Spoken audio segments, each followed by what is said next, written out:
Hi everyone. So now we are going to talk about conductors at electrostatic equilibrium. So we are going to learn some points about when the conductors at electrostatic equilibrium, then what would happen. Like electrostatic equilibrium means the electric field or the force acting on it will be equilibrium. It is at equilibrium. Okay. So mainly we are considering the electric field. Okay. And actually all these points, 4 points are there. All these points we have already learned in the previous videos previous lessons. But the thing is, like we want to just segregate it or we want to just list it. That is why we are doing it again. So first point, electric field will be zero inside a conductor. So whether the conductor is hollow or solid, that doesn't matter. Like electric field will be zero inside the conductor. Okay, that is the first point you have to note down. So and again there are things which is given in the textbook, that is this is a conductor and the electric field here it will be zero. That we have seen already, right? So again, so this is one of the important point. Second point, Q net inside the conductor will be equal to 0. The total charge inside the conductor will be 0. So where will be the charge then? So then if I am going to give, suppose this is a conductor, I am going to give a 10 coulomb of charge to this. Then where will be the charges occupied? The charges will be on the surface of the conductor. Charges will be on the surface of the conductor, not inside the conductor. Okay, inside the conductor it will be 0. Then third one, electric field will be always perpendicular to the surface of the conductor. For example, this I can explain. Listen, I'm going to explain. So this is a conductor and where the charges are here. So at this point the electric field will be normal to the surface, or you can say that it will be normal to the area of this surface. Okay, this will be normal. So this will be n cap. Okay, so electric field is sigma by epsilon 0. We all know that, like in the case of an infinite sheet, so sigma by epsilon 0. So sigma by epsilon 0 into n, that will be E. Okay, so we have learned sigma by epsilon 0, sigma by 2 epsilon 0, etc. Okay, so it will be always perpendicular to the surface. Next one, the potential V. The potential difference V has the same value inside and outside the conductor. So the V value will be always constant inside and outside the conductor. Okay, so please note this. And outside means not like far away from it. So it's like, suppose there is a conductor, this is a conductor, and here on the surface and inside the value will be like same. So that is the next point. So all of you note down this and then read there is explanation given in the textbook. You can read them and you can understand. Okay, thank you. Hi everyone. So now we are going to talk about induced electric field inside a dielectric. So it's a very simple concept, that is, please listen. So we know that usually in a conductor, if we consider a conductor, so let's say this is a conductor. Okay, if we apply an external electric field over here, then what will happen? There are many free electrons inside a conductor, right? So all these free electrons will align in such a way that, like the opposite direction of this external electric field. So the thing is, the idea is, there will be an internal electric field over here. And then this internal electric field will cancel the internal electric field will cancel the external electric field. So this is what happens in the case of a conductor. But in the case of dielectric, when we consider dielectric, what would happen? So in the case of dielectric, there are no free electrons inside a dielectric. Those atoms, those polarized atoms will align in such a way that first initially without the electric field. So here this is actually without electric field. They'll align in random way. They'll align in a pretty random way. This is a random alignment.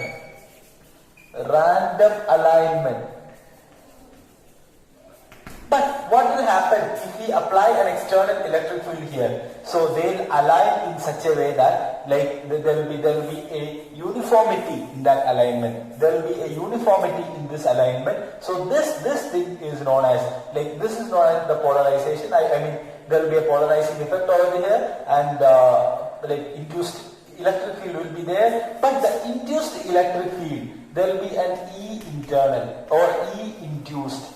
What is this induced electric field will do? So this induced electric field would not cancel the external electric field. There will not be any cancellation of external electric field. Okay, you got it? So then what it will do is, since there is no free electrons, so no free electrons here. So since no free electrons over here, the induced electric field and the external electric field will not cancel each other. There will be a small change in the alignment. Look at this, they are not perfectly aligned. So when you look at the figure, you can understand that they are not perfectly aligned. That is very clear. That is this is not perfectly aligned because of because of induced electric field here. Oh, the direction of induced electric field will be the opposite direction of external electric field. And next we are going to talk about dielectric strength. Dielectric strength. So first we have to know dielectric breakdown. What is dielectric breakdown? We know that dielectric is nothing but it's an insulator. It's a non-conductor. So dielectric breakdown means when we apply external electric field, so after a maximum point, so there will be a conduction of electricity in dielectrics. So that phenomenon is known as dielectric breakdown, or that point is known as dielectric breakdown. And next one is dielectric strength. What is dielectric strength? It is very easy. That is how much maximum electric field that can withstand by the dielectric material or dielectric substance. That is known as dielectric strength. So there is a table given in the textbook of dielectric strength of different materials. That is, you can check them. So mica, it is 10 to 10 to the power 6. So what is the unit of dielectric strength? It is the maximum electric field. So it will be the same unit of electric field, that is volt per meter. Volt per meter. So and Teflon 60 into 10 to the power 6. Paper 16 into 10 to the power 6. Air 3 into 10 to the power 6. And glass, Pyrex glass 14 into 10 to the power 6. So these are the values of dielectric strength. So you just read it and you will understand. Okay, cool, thank you. Hello everyone. So now we are going to talk about dielectrics or insulators. This is a pretty theory concept. You can read it actually. Like you can read it and get a good idea about this. So let's talk about dielectrics and insulators. I'll give you the basics. Okay. So what are dielectrics or insulators? These are like some molecules. I mean some materials which does not conduct electricity, or they are more of insulators. Okay. So that is what is dielectrics or dielectric or insulators. Okay. So some of the examples are ebonite, mica and glass. Okay. But what we have to study in this topic is that is there are with respect to the alignment, when the electric field is applied, to the dielectrics. So with respect to the alignment of the molecules, we classify the total dielectrics into two. One is non-polar molecules, other one is polar molecules. Okay, what are non-polar molecules? Non-polar molecules are basically positive charge and negative charge inside the dielectric molecule. Those will be like coincide and there will not be any net charge over there. So those are like absolutely neutral. So such molecules, for examples are H2 hydrogen, oxygen and CO2. Okay, so this is the first one. And when the electric field applied, when we apply the electric field, what will happen? So here is the nucleus and core, positive and negative charges here. So there will be a small deviation. There will be a small deviation from positive and negative charge when the electric field is applied. So there will be a small deviation, not considerable, but there will be some. So this kind of thing is known as induced polarization. So induced polarization, that is what is here happens. Okay, and why we call it as induced polarization? Because this electric field will induce a dipole moment over here. So that is what induced dipole moment or induced polarization. Okay, so again, next is polar molecules. We know that there are some polar molecules. You must have studied in chemistry. And polar molecules examples are H2O, N2O, HCl, and ammonia, NH3. Okay, so in this type of molecules, like I'll give you an example. That is, this is plus and minus, plus and minus. Naturally there will be a polarization. Naturally there is some polarization here. So when electric field applied, so what will happen? There will be a huge change in the alignment of the molecules. Look at this. Initially the molecules will be like plus minus or plus minus or minus plus. So with respect to its nature, it will align differently or randomly align. Okay, so when we apply electric field, what will happen? There will be a considerable change in the alignment. So this is how it will align. Okay, because electric field is from positive to negative. That is why it is aligned like this. Okay, and that is what is polar molecules. Okay, next term, that is polarization. So we have seen that what is polarization when electric field applies. When electric field applies, then something will happen. So that is known as polarization. What is the definition of polarization? It's very easy. Total dipole moment per unit volume of the dielectric. That is polarization. What is polarization? Total dipole moment per unit volume. Okay, so that is what is polarization. It's not a numerical thing. Like you don't have to do any numerical problems on this. Just understand the concept. And P is equal to, you can write the equation, P is equal to psi E into E external.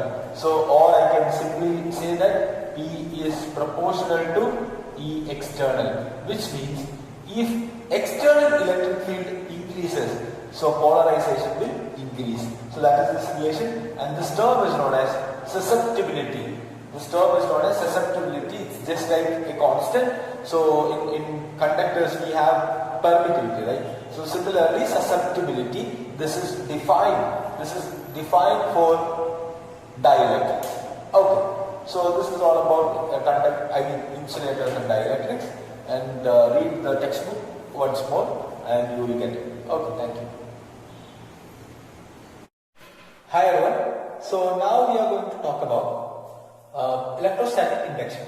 It's like I have given the introduction of electrostatic induction before. And actually the application of this we have to learn. So that is why I'm going to explain it again. So it's very easy. What is electrostatic induction? Induction meaning that is without touching, without actual contact, the charges we can transfer. That is what is electrostatic induction. Or we can make, or there are three methods actually. Rubbing. By rubbing we can get charges, and then by conduction, and another one is induction. And there are four processes in induction. Like in the textbook itself, it is given that like by these four images, it is very easy to understand induction. And I'll explain this in a simple manner. And you can just read the textbook, and you can combine both of them, and you can write about this. And it is very easy. First, you consider this. This is a spherical conductor. So there is an insulating stand over here. There is an insulating stand. Okay. So in everything, insulating stand is here. Okay. There is an insulating stand, and there is an insulating stand. Insulating. Okay. There is like the charges should not flow through this. And again, so this is a highly negatively charged conductor. And if I bring this conductor to this one, and there is no actual contact here. Like look at this, there is a small gap over here. So what will happen? All the positive charges, there will be an ionization, and all the positive charges will come here due to the attraction. Negative charges will go here. It's very pretty easy, right? It's logical. And again, what I'm going to do is I'll connect this portion with a small conductor. Okay, a small conductor which is connected to earth. This is what is earthing, right? You all know this. This is what is earthing. So it is connected to earth. So what will happen? All the negative charges will flow through earth. Okay, all the negative charges will flow to the earth. So what about the positive charges? Positive charges will stay there because of the attraction. Okay, and next one, again we have got all the negative charges gone. So we have got something like this. And next is, when we remove this conductor, then what will happen? The positive charges will uniformly distribute over there. Okay, so this is a uniformly distributed. Look at this. So like suppose this is positive charge, positive, positive, positive. Okay, now we have got a positively charged conductor. So look at this. This is what is induction. And suppose let me ask you another question. Instead of positively charged conductor, I want negatively charged conductor. So what can I do? A simple thing you can do. What? Instead of negative conductor, take a positive conductor. Then think about the process. Okay, then you finally will get a negatively charged conductor. Okay, so the application, electrostatic induction is very important. Like in the next coming videos, we'll discuss about Van de Graaff generator. So its a principle is electrostatic induction. The Van de Graaff generator's principle, which is electrostatic induction. So we'll discuss that. Alright, so next we are going to talk about electrostatic shielding. So it's a very simple concept. Okay, so from Gauss's law we have learned that the electric field inside a hollow spherical conductor or metallic conductors, it will be zero. Okay, or in solid conductor also it is zero. So we have learned that, right? Oh, this is a conductor where the inside the electric field is equal to zero. Outside the electric field is zero. Okay. So electrostatic shielding is a concept that we are artificially making a setup. So where the inside it's a metallic shielding. So where inside the shielding the electric field will be zero. Outside there will be an electric field. So this concept is very simple, but it has a beautiful consequence. It has a beautiful consequence, that is, like for example, let me tell you something. So during the lightning, we always say that during the lightning it is better to stay inside the car or bus than going out or sitting under a tree or something. It's not safe. Okay, so you have to stay inside the car or bus. Why? Because it's a metallic shield, right? So during the lightning, what will happen? Electric discharge will happen. So then it will be safe inside a metallic shell. So this process is known as electrostatic shielding. And one more thing you have to know. So in textbook, it is given that the Faraday's cage. So which is an artificial setup to test electrostatic shielding. So you can also read that. It's a very simple concept. So I think you have got it, and it is the electrostatic shielding. Okay, thank you. Hi everyone. So now we are going to talk about energy stored in the capacitor. So listen. So yes, like in the last video we have talked about like the energy. We have seen that like the capacitor is a device where we can store energy, where we can store electric energy.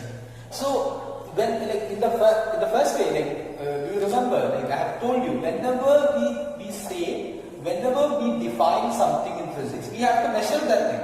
That is the basic thing about physics. So we have to measure that thing. So energy stored in the capacitor we have to measure. So now we are going to measure the energy stored in the capacitor. So listen, before that I have told you what is electrostatic potential energy. Electrostatic potential energy, like before that I had given an intuition about that, right? So from that I have taught you that energy is always E is equal to QV. E is equal to QV. You have to remember this formula like I have told you before. Okay. So E is equal to QV. So from the same equation, we are considering, suppose we are taking a small charge of dq and where potential difference is V and potential difference we are applying V, then what is the dW? dW is equal to dW is equal to V into dq or dq into V. Okay, if you consider a small charge of dq, then but we know that from the basic definition that we have learned before, V is equal to Q by C. Okay, V is equal to potential is equal to Q upon C. Okay, so you can just substitute this value here. So you will get W is equal to integral 0 to Q into Q by C dq. Okay, so this is, and it's a pretty common form. It's a pretty common form that you can take 1 by C outside. Integral Q dq. What is integral Q dq? Q square by 2 from the lower limit of 0 to upper limit Q. So it will be Q square by 2C because 0 value will be 0. Okay. So this is actually this minus 0. So it is Q square by 2C. So we have got the W, the work done will be equal to, this work done will store as electrostatic potential energy. So this work done is equal to Q square by 2C. Okay, so now let me, you don't follow me, you just pause the video and do it yourself. That is, we have seen that V is equal to Q by C, or Q is equal to CV, or C is equal to Q by V. Okay, C is equal to Q by V. So my question is, substitute all other values and get other forms of equations, other forms of electrostatic energy equations. Do it and then come back. Okay, so I think you have got a chance to do the problem. So what I have done, here I have substituted Q is equal to CV. So substitute Q is equal to CV here. So it will be C square. Q square will be CV the whole square. C square V square by 2C. C got cancelled. It will be half CV square. So second equation we have got. Second. And third equation, substitute the value C is equal to Q by V. C is equal to Q upon V. So it will be Q got cancelled. So it will be half into QV. Okay. So this is equation number 3. So we have got 3 equations for energy stored in the capacitor. Okay. So now we are going to learn a new term that is energy density in a capacitor, or energy stored per unit volume. Energy stored per unit volume. Okay, so for that, let me take energy is equal to, or W is equal to half CV square. Don't confuse with W and U. It's like W is, what is W? Work done. So that work done will be stored as potential energy. So W is equal to half CV square. It's for a parallel plate capacitor. We are considering parallel plate capacitor here. Okay, so again, so substitute the value of C. What is the value of C in parallel plate capacitor? C is equal to epsilon 0 A by D, that we have seen. And what about V? V is equal to E into D. So V is equal to ED is equal to PD. Don't forget that. V is equal to E into D. Substitute that value also here. Then you will get half into epsilon 0 A by D into ED the whole square. So again, D1 dt will get cancelled. Half epsilon 0 AD into E square. So please look at this. Like here AD I have put inside a bracket, right? So AD I have put inside a bracket. Why? Because what is AD? So let me give you an intuition. All of you listen. So this is a parallel plate capacitor, and what is D? This is D, and what is A? Area is the area of the plate, area of these plates. Okay. My question is, all of you listen. What will be A into D? A into D will be the volume occupied inside that space. The volume occupied inside that space. That will be A into D. So again, this energy per unit volume. This energy per unit volume, it will be, that is divided by A into D. So AD will get cancelled. I think you have got it. What is the term? Energy stored per unit volume. So per unit volume will be like this, divided by volume. So energy stored per unit volume, that is UE. What is it? Small UE. Okay, don't get confused. This is the total energy. This is energy per unit volume. That is small UE. Small UE. That is electrostatic energy per unit volume. That is equal to half epsilon 0 E square. So don't forget this. U is equal to half epsilon 0 E square. Okay, this equation we have to use it later also. So we will use it in electromagnetic waves and all. Okay, so this is what is the equation. Okay, so I think all of you got it. Thank you. Hi everyone. So now we are going to talk about first one, applications of capacitors. Applications of capacitors. So there are 4 applications. It is given in textbook itself. So I'll explain one by one. It's very easy to remember. You can just remember those names. Okay, just remember those names, and then you will get it. Okay. So first one, flash capacitor. What is a flash capacitor? We all know that what is like digital camera, right? In digital camera there will be like a flash thing. Even in our phone there is flash, right? So this flash is actually is produced by a capacitor, which is known as flash capacitor. Okay, so that is the first application. Second application, heart defibrillator. That is heart defibrillator is nothing but, so you must have seen in movies or somewhere in documentaries or in some videos, that is like a heart patient, or if there is a heart attack or what we can say, if there is a heart attack, like then the doctors will do something, that is punch or will push their heart with something that is known as heart defibrillator. So that is also like that is an application of capacitor. And please note, like 2 values are given in textbook. 175 microfarad is the capacitance value of that heart fibrillator capacitor, and it's working under 2000 volt. Okay, you can produce a voltage of 2000 volt. Then next one, ignition system of automobile engines. In automobile engines, you all know that like, there is some ignition system. That is, in most of the 2-stroke or 4-stroke engine, the ignition system is there. So in there also we use capacitors.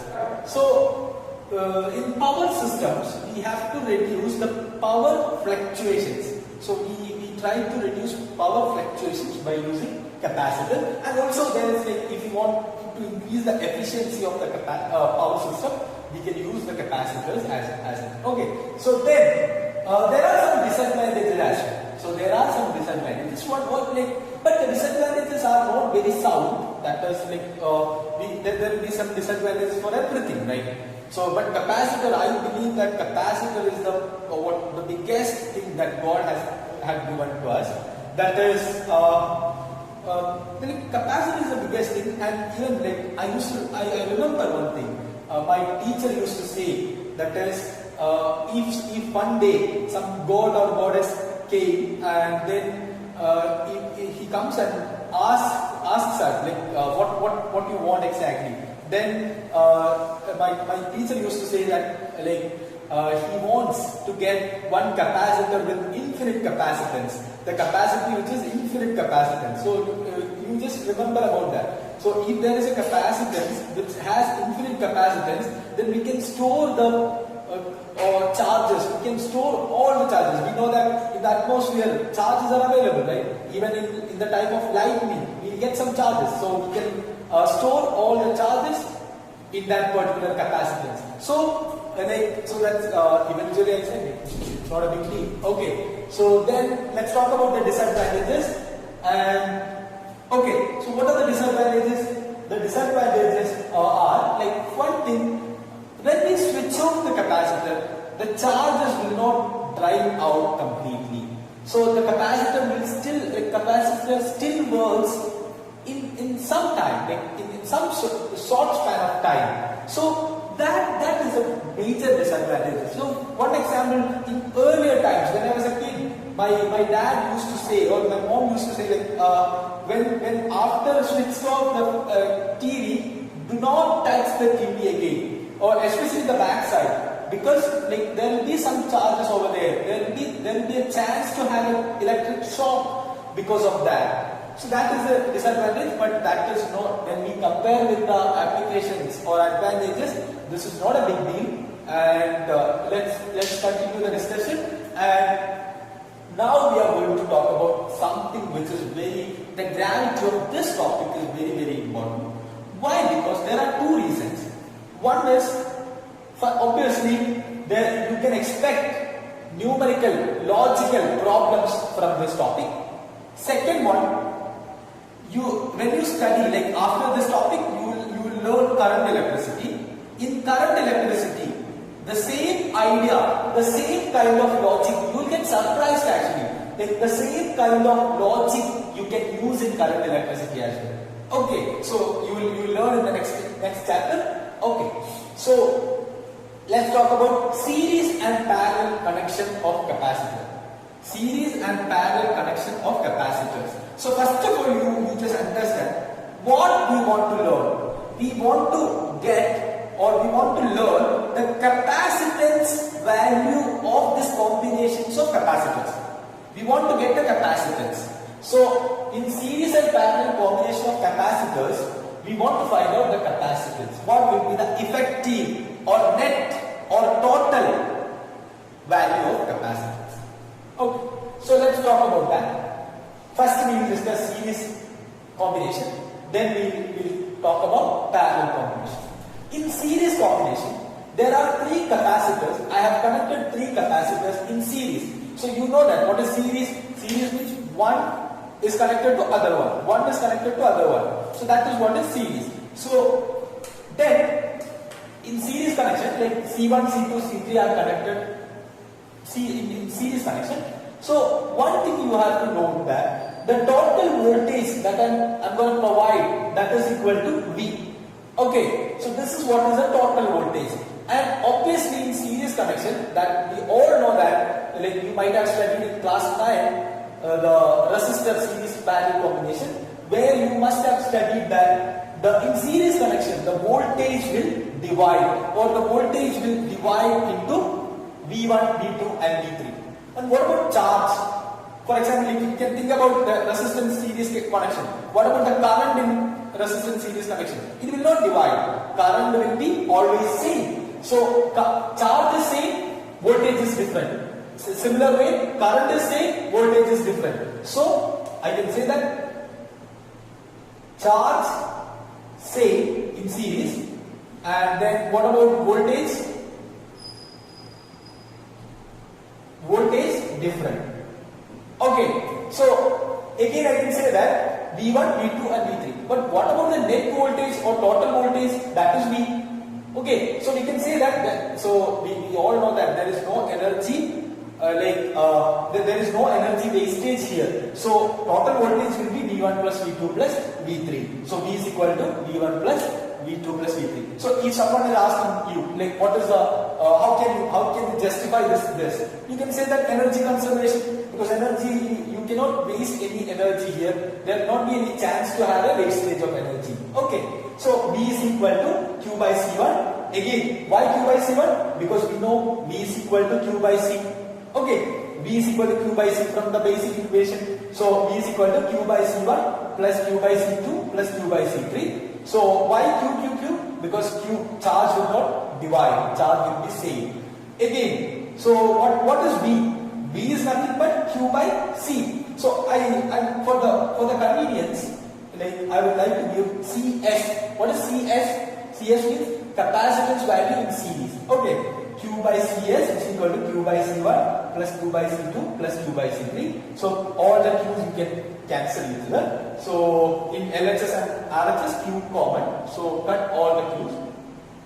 Okay, so what will be 1 by CS? 1 by CS will be 1 by C1 plus 1 by C2 plus 1 by C3. Have you seen this equation or a similar kind of equation somewhere? Yeah, like we have seen it in resistance parallel combination. So 1 by R1, 1 by R is equal to 1 by R1 plus 1 by R2 plus 1 by R3.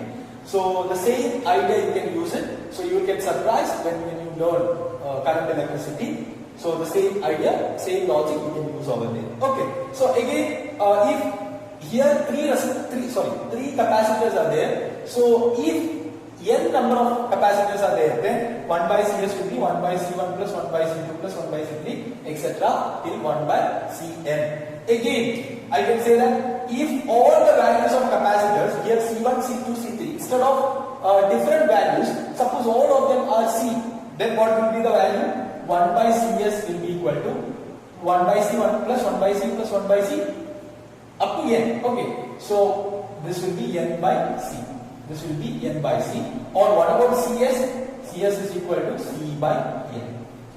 Cs, that is, what is Cs? The total effective capacitance in series combination, that will be equal to C by n. Okay, so after discussing parallel combination, we will see many, like some of the important problems in this combination. So we will see in the next class. Okay, thank you. Hi. So now parallel combination. We have already discussed series combination. Now parallel combination. Look at this. In parallel combination, three capacitors are connected in parallel. So like C1, C2, C3 are the values of their capacitances. So then is the total voltage, and unlike the series combination, here the charge will be different. The total charge will be distributed among like these capacitors, and but the voltage will be same. So look at this. In series, charge, the distribution of charge same, but voltage different. Parallel, voltage same, charge different. So you can connect like this. And again, what about the total charge? Suppose the total charge here is Q, then the total charge will divide into Q1 plus Q2 plus Q3. Again, the same idea, the conservation of charge. Okay. So Q1, Q2 plus Q3. Again, what will be Q? What is Q? Q is nothing but CV. Q is equal to CV. So again, I can write Q1 will be equal to C1 into V. C1 into V. So here voltage will be V. What about here voltage? V. Here V.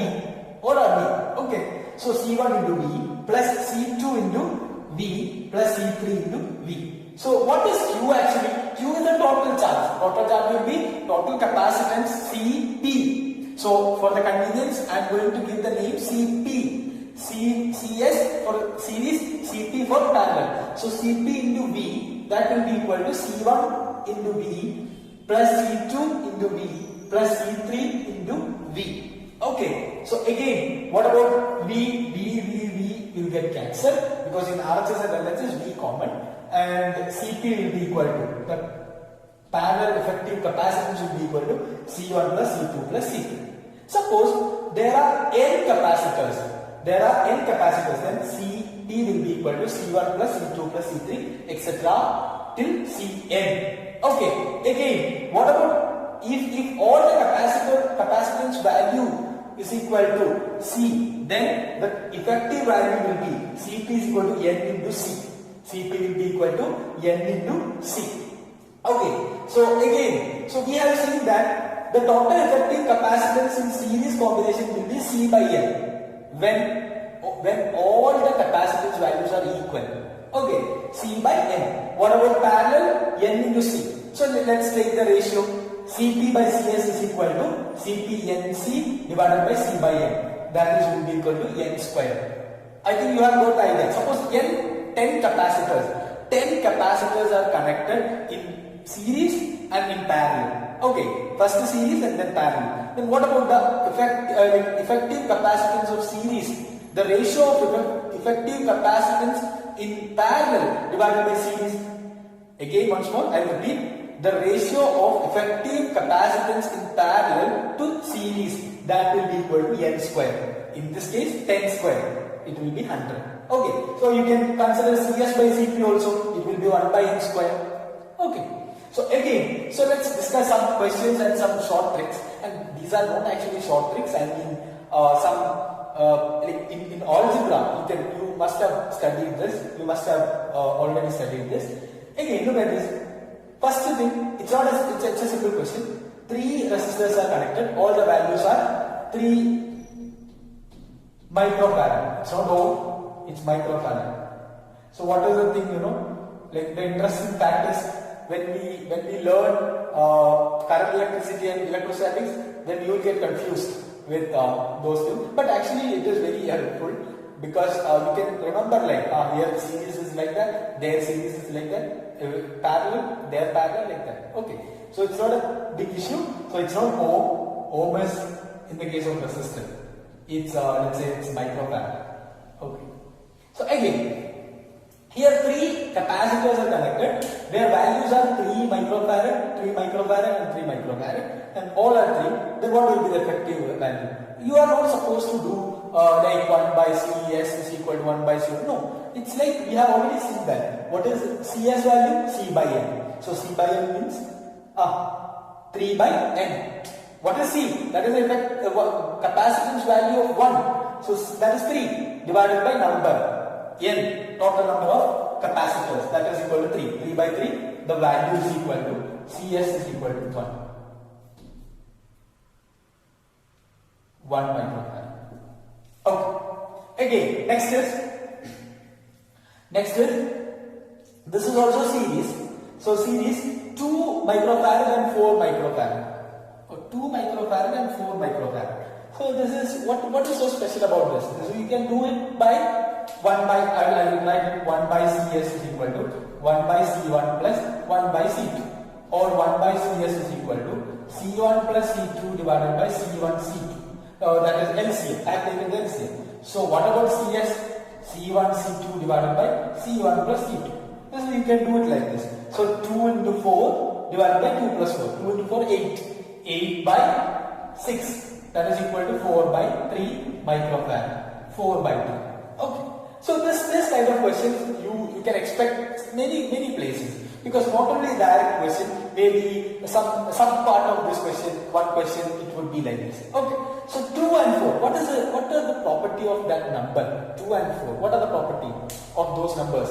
That is 2 and 4. 4 is the half of 2, right? No. 4 is the double of 2. 4 is the double of 2, 2 is the half of 4. So I can say that in these situations, in these kind of situations, like 2 and 4, that is one is the double of other, then the biggest one, like the higher value divided by 3 will be the effective resistance. Okay, this is the LCM property only. So please listen. Suppose something 3 and 6. 3 and 6. What is the effective value? Bigger one divided by 3, 2 microfarad. 4 and 8, then what is the effective value? 8 by 3. 5 and 10, what is the effective value?